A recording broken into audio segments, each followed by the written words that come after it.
morning, saints. I greet you in the precious name of Jesus. Evangelism is never meant to be a solo mission. It thrives in unity. While one voice can share the gospel, a united body of believers ignites a movement. Like a spark may flicker alone, but when joined with others, it becomes a blazing fire. The early church grew not only because of powerful preaching, but because believers were united in purpose, in prayer, and love.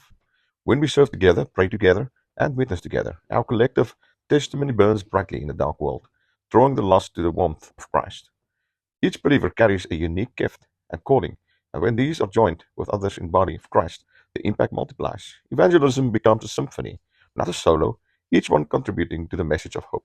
Jesus sent his disciples out in pairs for a reason, and that's for encouragement, accountability, and spiritual reinforcement.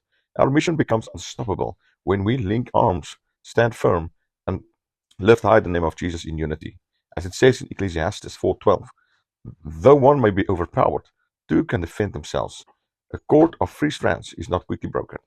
Together, we are the fire that lights the world. May you be blessed, and I hope and pray that you enjoy this weekend. And let's take a moment and think of those fallen heroes in this weekend. Shalom.